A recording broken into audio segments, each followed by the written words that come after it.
métronidazole existe sous différentes formes, en comprimé ou en suspension buvable à prendre par voie orale, mais aussi sous forme d'injections intraveineuses, d'ovules gynécologiques et aussi de crèmes pour application topique sur la peau. Comme tout médicament, le flagyl peut, chez certaines personnes, engendrer des effets secondaires. Il peut ainsi entraîner des troubles digestifs comme des nausées, des vomissements ou encore des maux d'estomac. Parfois, le flagyl peut également provoquer une sécheresse buccale ou une inflammation du pancréas, appelée pancréatite. Il peut provoquer des problèmes de peau de type allergique, comme des éruptions cutanées, de l'urticaire, des démangeaisons, des rougeurs ou encore des bouffées de chaleur. En cas de gonflement du visage associé à un érythème, il faut arrêter le traitement et prévenir rapidement le médecin. Le flagyl peut être responsable d'effets secondaires neurologiques comme des fourmillements, des picotements ou encore des engourdissements. Chez certaines personnes, il peut engendrer ou aggraver des troubles psychiques, comme des hallucinations, des convulsions ou des troubles de la personnalité. Il peut également y avoir des effets sur la vision,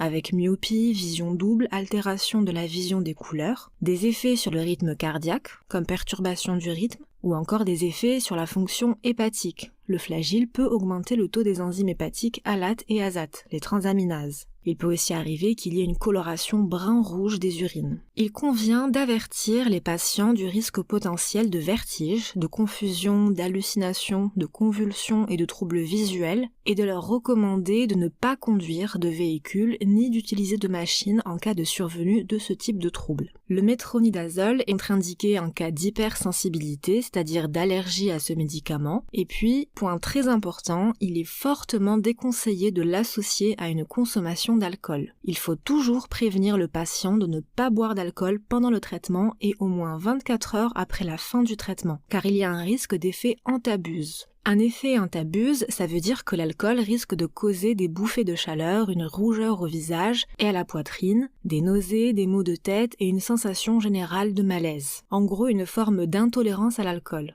Donc il ne faut pas associer les deux. Il y a une particularité, c'est la contre-indication du flagyl chez les patients qui présentent une allergie au blé et aussi ceux intolérants au gluten, car le flagyl est fabriqué avec de l'amidon de blé et contient du gluten. En ce qui concerne la grossesse, le métronidazole peut être utilisé chez la femme enceinte après avis du médecin. Par contre, il faut l'éviter pendant l'allaitement, car il passe dans le lait maternel et risque du coup de passer dans le corps du bébé lors de l'allaitement. Regardons sa pharmacocinétique. Après administration